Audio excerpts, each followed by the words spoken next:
awakening to come and do this.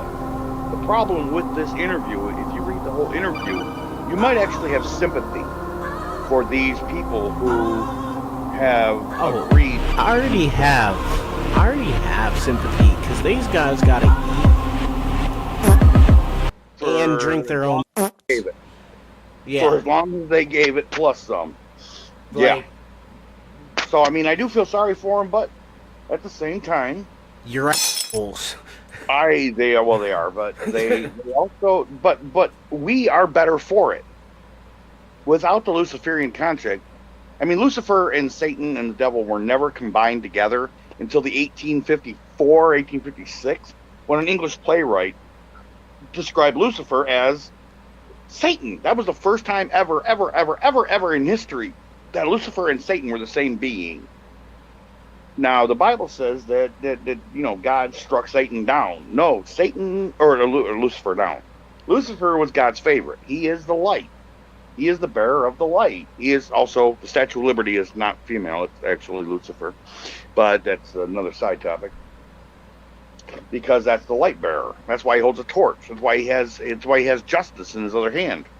At least, the proclamation of independence in his other hand. Because that is an innocence, that is a breaking free of the binds that hold back light. But who were the people? Lucifer came to God. Now, the Bible will tell you that Lucifer says, "Make slaves of men," and God cast him out. And he started a war up there, and God cast him to earth. Why would you take the most evil being ever and cast him down to your most prized little precious thing? To earth with all the people he hates. You wouldn't put that. I mean, the dog pissed me off, so I'm gonna put a bear in its cage with it. No, I'm not. I'm not gonna drown the dog either. I'm not gonna do anything bad. The dog will be fine. I'm definitely not gonna put some fucking vicious goddamn creature in there with it. So when Lucifer agreed, and that's in this interview. If you go into that, read that interview. It's in there where their belief, they don't believe in Christ, but they believe in a Luciferian contract. And they know that they're going to suffer. There is no Messiah. Stop looking outside yourself for salvation. Well, is there what you might call? Well, you got to remember, Christ said, "Our Father." Hold on, I'm not finished.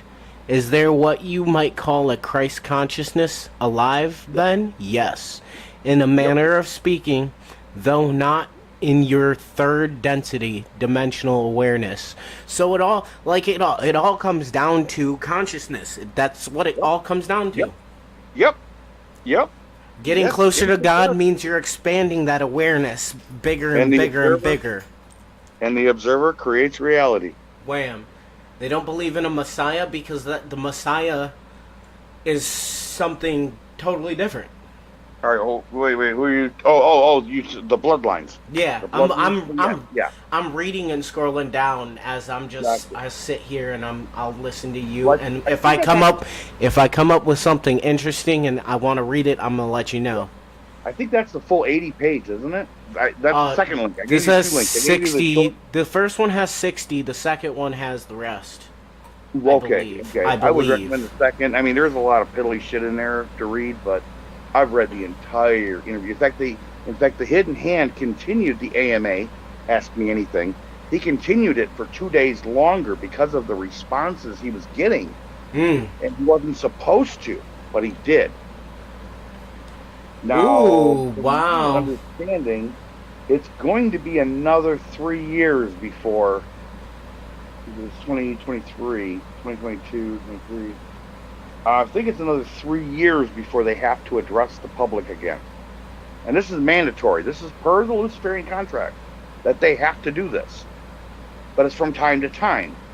And it is at certain key times when they have to do this. And that was 1999 or 1995 that he came out and he exposed exactly how the bloodlines believe and what they understand and what's going on. And the questions, some of those, as you're reading down, some of those questions get pretty freaking good.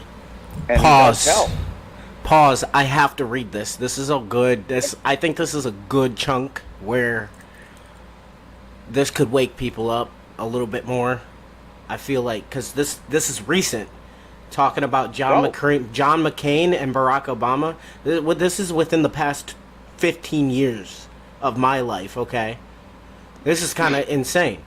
But it says, the question is, surely if ruling elite families exist and you're a member of one of them, you must be controlling global events through world governments. Tell us one major global government action from any country that's going to occur in the next 5 days. I won't be surprised when you refuse to do so. It says, I am not at liberty to discuss such intimate, immediate details. And in many cases, I am not far enough up on the hierarchy to know anyway.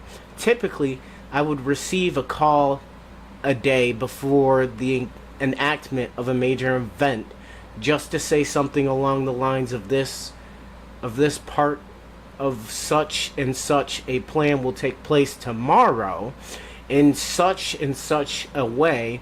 Do not be alarmed. Also, one has to take in account the specific areas of specialty I mentioned previously. My area is in spirituality, so my focus is not so much on geopolitical events. I'm aware of the overall design through the finer points are not often my area of expertise. And he goes on to say, I am prepared to give you some things coming down the timeline that you will be able to look back up upon and verify my predictions retrospectively. The stock markets will soon complete their controlled demolition after an initial appearance that the bailouts and rescue packages have steadied the ships. There will be new 2005 to 2008. There will be new record laws by the end of the month, or lows. My bad, lows. New record lows. My bad. Our financial institutions will later call in all loans. There will be many bankruptcies and foreclosures. The only way John McCain will become the next president will be if something happens to Barack Obama before the election. If there even is an election, if a certain faction gets their way, there will not be an election. Remember, behind the scenes there is only one party, our party. Democracy is an illusion which is created to uphold your slavery. Whichever side wins, the family wins. There are many possibilities and alternative scripts. All of them lead toward the ultimate implementation of the overall blueprint of our Creator. Unless any unforeseen disruptions delay its announcements, there will be a new currency by the end of 2008, early 2009, which did not come to pass, if I'm not mistaken. New World Order. It's currency. No, it didn't work. Crypto ruined it. Okay, along with a new union of nations. So yeah, okay, I get it. Crypto did ruin it. I can see the timeline now. January has been spoken of in some circles as the latest, though there are plans underway which could even bring this to fruition much earlier than initially hoped for. It depends upon the results of the other up and coming events as to how this will play out. I am not high enough up our hierarchy to know the intimate details of the dates and times that far in advance. There is a tree system. The Arab uprising. In which such knowledge is passed down, and when it becomes need to know, I would be considered to be a regional leader. Above me are national and international. San Francisco and Damascus will be uninhabitable by the end of 2010, possibly even sooner. Again, it depends on certain forces. They say forces a lot because that's what they actually have is force at play. And which timelines? What he's talking about in that is a game of chess. You have multiple players that you can move. Any of your turns, you can move a player to a certain place. When they're, I mean, these people that we're talking about that are evil, that are destroying this goddamn world, they don't deal in tomorrow's agenda. They don't deal in next week's agenda. They don't deal in next month's agenda. They deal in 50 fucking years from now's agenda. So when my grandkids get control of this shit, they'll be on the right timeline that's going to work the best. And they play a lot of different scenarios. Hold on.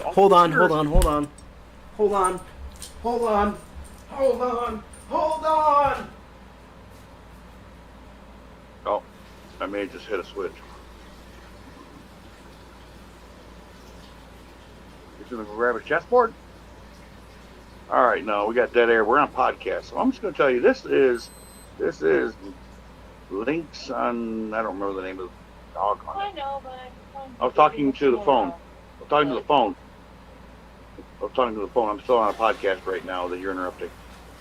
But yeah, I'm coming back. Oh, you're back. Good job. All right.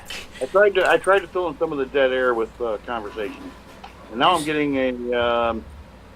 The fuck do I got you for? Look. Wait, what? Yeah. Who are you talking to? Everybody. Oh. Anyways. So we were just on the chess analogy of different timelines. They mean that they have worked out different schemes on different possibilities. They're playing a game of chess where they don't move the pieces. They're just looking at the different possibilities of moving the pieces.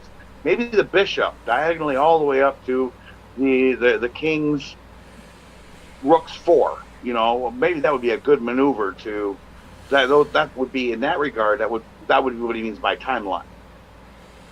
Different timelines because different strategies. As you use the different strategies, different things play out, and you try to figure in what your opponent's going to do, like in chess.